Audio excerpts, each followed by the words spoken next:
ने हाँ। जब वासुदेव जी कन्हैया के ले जाके गोकुल में छोड़ के वहां से पुत्री के लिया के माता देवकी के गोद में जब रख देलन, तब जब बच्चा का रोवे के आवाज जब कंस सुनलन, तब उन्हें पता चलल, तब गइलन। हाँ। ये अभी बतावत हुआ अपने गाना के माध्यम से हाँ। कि भगवान विष्णु जी के द्वारपाल जय विजय रहलन। वाह। जब दशानन उनकर दर्शन करे गइलन त जय विजय रोक देहलन। हाँ। कैसे भैया? जबकि विष्णु भगवान के द्वारपाल जय विजय रहलन, उनकर दर्शन करे 4 ऋषि मुनि अइलन। वाह। जब 4 ऋषि मुनि अइलन उनकर दर्शन करे जात रहलन, त जय विजय उन्हें रोक देहलन। हाँ। जय विजय जब रोक देहलन त चारों ऋषि मुनि उन्हें श्राप वही जगह देहलन भैया। वाह। कहलन कि तू यही जगह से राक्षस हो जाब।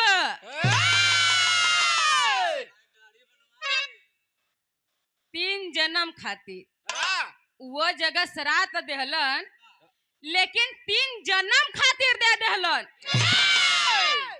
जौने में पहला जन्म में हिरण्यकश्यप हिरण्याक्ष बनलन। वाह। दूसरा जन्म में वाह। रावण और कुंभकर्ण बनलन। वाह। और तीसरा जन्म में कंस और जरासंध बनलन। वाह। तो भैया ओकरे पहलवा कैसे चल गइलन विष्णु भगवान के दर्शन करे? हाँ। तो सही कहलन है कि न गीता से न रामचरित मानस से, हाँ। तई बहरा से गइलन है। उ रामायण अलग से बनल बा। तनी हमहू एक गीत सुनावत है।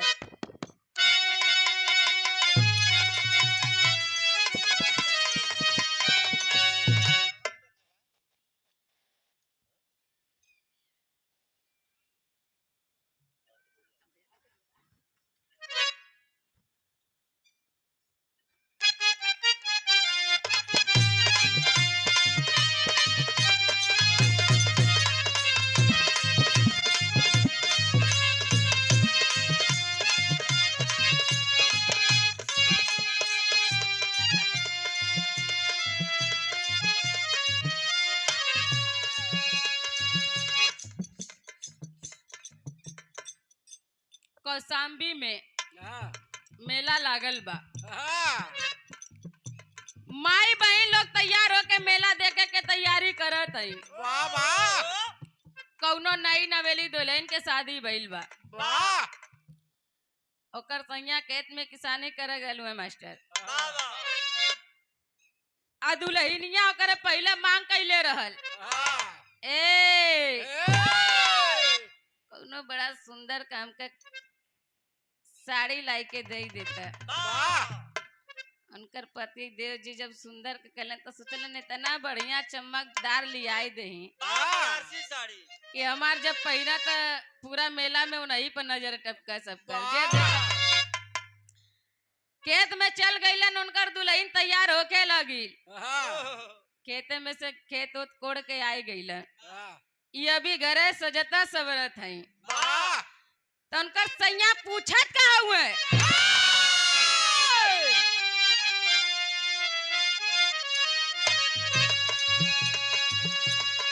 अरे का करतारू अबले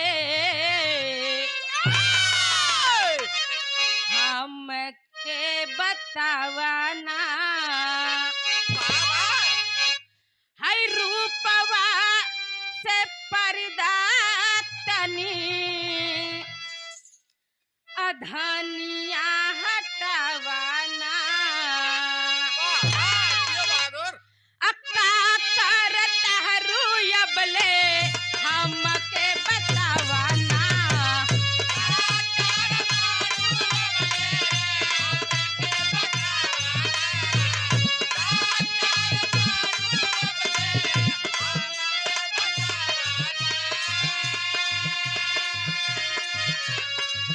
रूपवा से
सुना तोनी लोगन के करे के का रहल है हाँ धोती कुर्ता पहिर बा हाँ पैंट शर्ट चढ़ा के ककुली बकुली चार के निकल जाइबा हाँ हमने के तो बड़ा कुछ करे के रहला हाँ ना वाह कैसे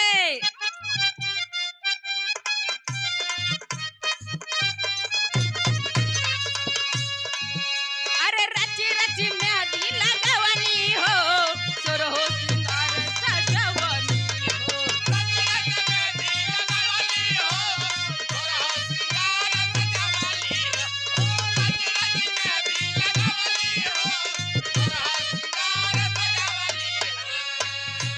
अखिया में करिया काजरा सबक से लगवनी हो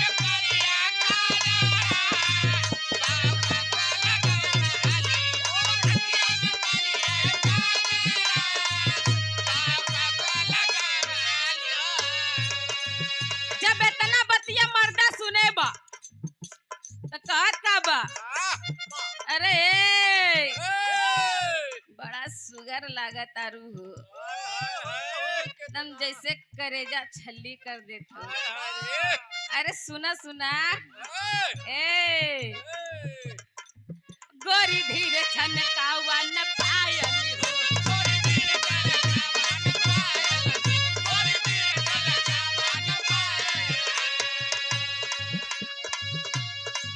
देखी जियरा हो जाला मोरी घायल हो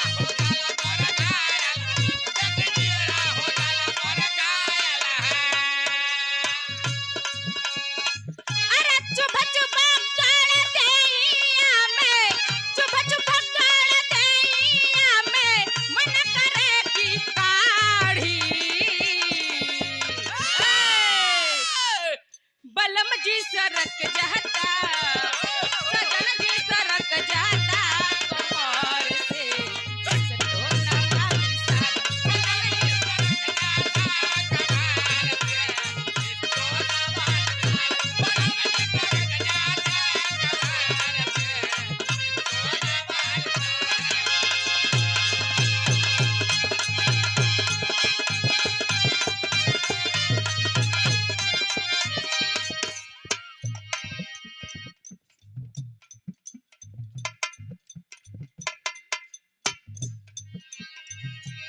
खटिया के नीचे बैठल चोरावा सस तरी करो तय चोरावा खटिया के नीचे बैठल चोरावा सस तरी करो